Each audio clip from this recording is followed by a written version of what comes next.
Today we're going to make a classic tarte tatin, which is a French apple dessert that has puff pastry baked with caramelized apples all in one pan and then is flipped upside down for a magical presentation. You're going to love it. We are going to first peel our apples.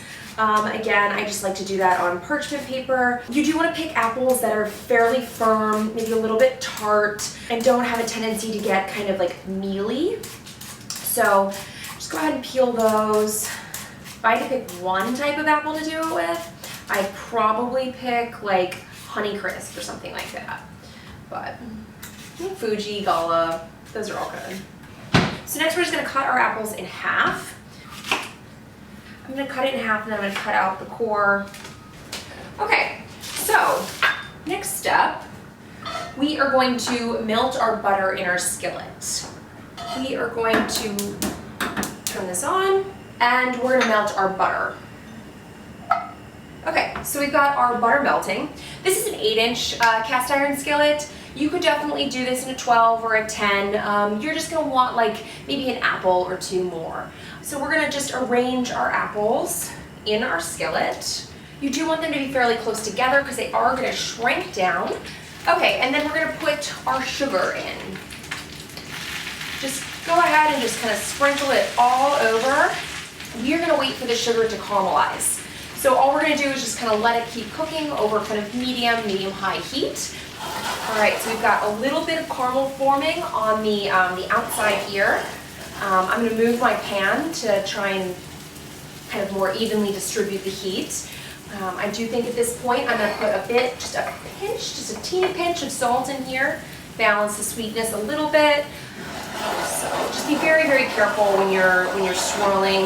This caramel is really hot and there is nothing quite like burned sugar or like a sugar burn. So just be very, very, very careful. Now, same rules applies when you're making actual caramel sauce or any caramel, is that like you don't want to walk away. Like we need to be watching this vigilantly, okay? Because I tell you, the second we walk away, it is no longer going to be like pretending to start to caramelize. It's going to like go instantly burnt in like 3 seconds. So focus. Do not break your caramel focus. This is very important. Okay, so we're getting super close. This side is like started to smoke. That's great. It means it's pretty much there. I just want this side to catch up. All right, so for my favorite step, this is optional. You totally don't have to do this, but I say any chance to flambe, we should take it, right? So I'm gonna pour that alcohol in there. It's gonna bubble, it's gonna be aggressive. Now this is, and then I'm gonna light it on fire. If you want to control it more, you can definitely do it with like a lighter, like a kitchen torch or something like that. And then we're just going to wait for it to kind of burn off. And you know the alcohol is burned off when the flame is gone. So when there's no more flame, you have no more alcohol in there. Just all the wonderful flavor. So you can see that it's nice and dark and caramelized and beautiful. The apples have started to cook. So this little section, this ends our section here. The next step is we're going to put puff pastry on top and then we're going to bake it. But if we put puff pastry on hot caramel, then it's just going to melt all the butter and the beautiful layers that we spent so long creating, or we just unrolled from the freezer. Okay, so I've preheated my oven to 375. I mean, it's not there yet, but it's going. And then I've pulled a frozen piece of puff pastry from the freezer. So this is my inverse puff pastry, and I'll link up there to that. But I'll also link up to a classic puff pastry in case you prefer that one. So I just pulled this from the freezer. You can see that I had already rolled it out and kind of cut it before I froze it. This would be a great time to temp. If you've bought frozen puff pastry, you're going to want to go ahead and thaw that.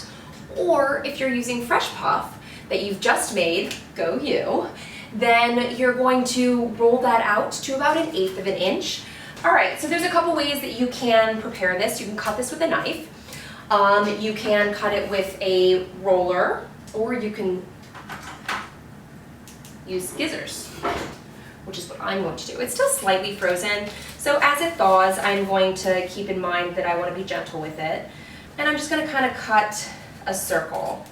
Again, if you have any scraps that if you have an excessive amount of scraps, then you can make kind of like cinnamon twist. So our oven is heated and our apples are cooler. We're gonna move quickly once we put the puff pastry on it because we do want to preserve as many of those layers as we can. So we've got our puff, which is still chilled. It's very cold still. And I'm going to place it inside. If you find that you maybe didn't measure appropriately, then just roll the edges down like you would on, I don't know, like a pie or something. Like literally do not stress about this. The key is that you want to get this in the oven as quickly as possible without giving your butter a chance to melt. So we've got our dough and we're going to poke some holes, okay? All right, and then we're going to put this in the oven. So that's going to bake about 25 to 30 minutes until the puff is puffed and golden brown, and then we'll take it out. Do you see this? This is magic. So the scariest part of this whole process is flipping it out. You do want to do it when it's still hot because otherwise the caramel can stick and then it'll tear and then it'll be sad. So the key is confidence. Confidence, okay? So get your plate. I've chosen this little number here. So I like to place my plate on top and then flip the whole thing over, okay? I do flip away from me. If you flip towards you, if any stray caramel bits hit you, a caramel burn is a serious burn, and if that happens, you do want to run it under warm water, sadly. Plate on top, okay? Grab your dish and your plate to make sure it's centered, and then we're gonna flip. 1, 2, 3. Okay, so pick it up. Don't forget that this is hot. It just came from the oven. Oh my goodness, peeps. Oh my goodness. It's the moment I've been waiting for all day.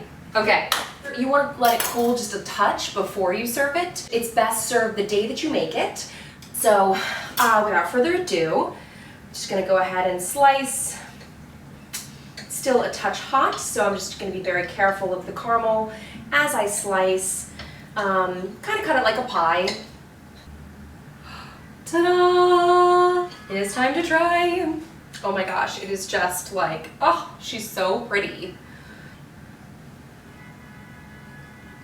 The rhyme. The butter from the puff pastry, and like there's like a bit of crispness from the puff, and the soft caramelized apples with like just kind of like a little depth and like smooth richness from the butter and like a tiny bit of cinnamon that we put in there.